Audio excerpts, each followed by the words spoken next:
America San Francisco में जो भारतीय काउंसलेट है उसको निशाना बनाने की कोशिश की गई थी और यहां तक कि वहां उसमें जो स्टाफ तैनात है उनको भी जान से मारने की साजिश रची गई थी। और ये पूरी की पूरी जो प्लानिंग है खालिस्तानी अलगाववादी आतंकियों ने की थी। और 8 लोगों का नाम न्यूज 18 इंडिया के पास एक्सक्लूसिव वो एफआईआर है, उन 8 लोगों का नाम का जिक्र है जिन्होंने सैन फ्रांसिस्को में भारतीय काउंसलेट के सामने हिंसक प्रदर्शन किया था, बिल्डिंग को नुकसान पहुंचाया। और जब आगे जांच एजेंसियों ने इस बाबत तफ्तीश की तो यह भी पता लगा कि भारतीय काउंसलेट के कर्मचारियों और अधिकारियों की हत्या तक करने की इन खालिस्तानी अलगाववादी आतंकियों की पूरी साजिश थी। और उनकी इस साजिश में जो मदद कर रहा है सिख फॉर जस्टिस का मुखिया गुरपतवंत सिंह पन्नू। और बात सिर्फ सैन फ्रांसिस्को के जो इंडियन काउंसलेट है वहां तक नहीं सीमित है, बल्कि इससे आगे भी चाहे अमेरिका, कनाडा, ऑस्ट्रेलिया और जर्मनी में जो भारतीय संस्थान है, यूके में जो भारतीय संस्थान है, उनको नुकसान पहुंचाने की एक विस्तृत साजिश रची जा रही है। अंतर्राष्ट्रीय स्तर पर यह साजिश रची जा रही है और कुल मिलाकर कोशिश यही की जा रही है कि भारतीय संस्थानों को किस तरीके से नुकसान पहुंचा जाए। और जब भारतीय जांच एजेंसियों ने इस साजिश का पूरा खुलासा जब किया, ताजा वीडियो गुरपतवंत सिंह पन्नू ने 4 जुलाई को जारी किया है, जिसमें बाकायदा भारतीय जो अधिकारी हैं विदेशी संस्थानों में जो तैनात हैं और खासकर अमेरिका में, उनकी फोटो उसने जारी की है। और इससे पहले हरदीप सिंह निज्जर की हत्या के बाद किस तरीके से उसके सेंटिमेंट को खालिस्तान समर्थन की आड़ में खालिस्तान आतंकवाद रूपी जो आग है वो भड़काई जाए, ये पूरी साजिश रची जा रही है। और इसके आड़ में नई नई चीजें हमें देखने को मिलती हैं। अब हम ये देखें कि किन परिस्थितियों में हमला होता है भारतीय संस्थान इंडियन काउंसलेट सैन फ्रांसिस्को में।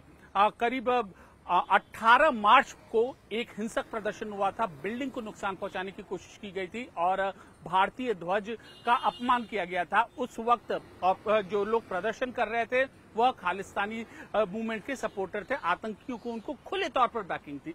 ठीक 3.5 महीने बाद 2 जुलाई को भारतीय काउंसलेट के एक आग जलती हुई तस्वीर जारी की जाती है, सोशल मीडिया पर वायरल की जाती है और दावा यह किया जाता है कि सैन फ्रांसिस्को में जो इंडियन काउंसलेट है उसको नुकसान पहुंचाने की कोशिश की गई। लेकिन इस पूरी साजिश के पीछे खालिस्तानी आतंकी और जिनको आईएसआई की बैकिंग है वो पूरी तरीके से काम कर रहे हैं।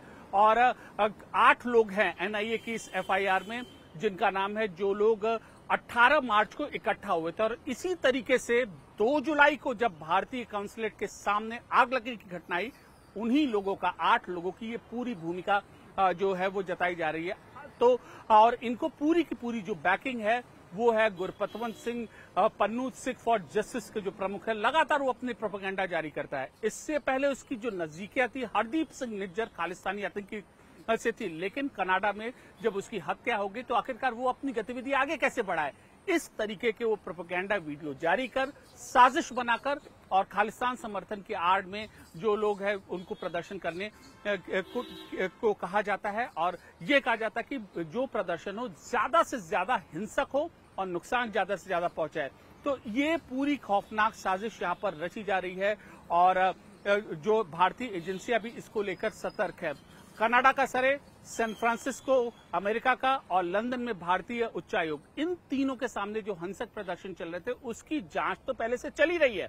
एनआईए की टीम इन तीनों जगहों पर भारतीय संस्थान के ऊपर हमले के मामले में जांच कर रही है। और अब जब इस साजिश का, इस खौफनाक साजिश का खुलासा जब हुआ है कि जान से तक मारने की इनकी पूरी साजिश थी, तो अंदाजा लगाया जा सकता है कि किस कदर खालिस्तानी आतंकी जो विदेश में रह रहे हैं भारतीय एजेंसियों से घबराकर आमदा हैं भारतीय हितों को नुकसान पहुंचाने की। और अलग अलग जो संगठन है वो उनकी मदद कर रहे हैं। 8 लोगों का जो समूह है, इन 8 लोगों के समूह की जो बात है, हम बहुत ही ये महत्वपूर्ण चीज है। और इसमें अगर हम नजर डालेंगे तो इन जो 8 लोग हैं इनका नाम भी हम बताएंगे। ये खालिस्तानी प्रदर्शन से जुड़े हुए हैं। बाबा सरवन सिंह पहला नाम है, दूसरा नाम है अमरदीप सिंह विर्क, तीसरा नाम है लखबीर सिंह रेडियो, चौथा नाम है गुरशरणजीत सिंह, हरप्रीत सिंह, संदीप सिंह, गुरचरण सिंह खालसा और जसप्रीत सिंह लोवला। इन नामों का जिक्र भारतीय जांच एजेंसी एनआईए ने अपनी एफआईआर में किया है। और इन्हीं लोगों की शह पर हिंसक प्रदर्शन सैन फ्रांसिस्को में तो हुआ ही था, साथ ही साथ विदेश में भी हुआ था, जिसमें ऑस्ट्रेलिया, अमेरिका, जर्मनी और कनाडा शामिल है। अब इनके जो मंसूबे हैं उजागर कैसे होते हैं? गुरपतवंत सिंह पन्नू जैसे देशद्रोही जब इस तरीके का प्रोपेगेंडा वीडियो जो अपना जारी करते हैं। भारतीय जांच एजेंसी को एक पूरी जानकारी मिली है। एनआईए ने भारतीय उच्चायोग के सामने जो हिंसक प्रदर्शन हुआ था उनमें संदिग्धों की तस्वीर जारी की है। इसी तरीके से अब आने वाले दिनों में सैन फ्रांसिस्को, सरे और इसके अलावा ऑस्ट्रेलिया के मेलबर्न में जो भारतीय संस्थानों के सामने हिंसक प्रदर्शन हुआ था, भारतीय संस्थानों को नुकसान पहुंचाने की कोशिश की गई थी, उनकी भी तस्वीरें सामने आएंगी। तो ये डर है, बौखलाहट है और इसीलिए विदेशों में भारत के संस्थानों के, भारत की छवि के खिलाफ रची जा रही है खौफनाक साजिश।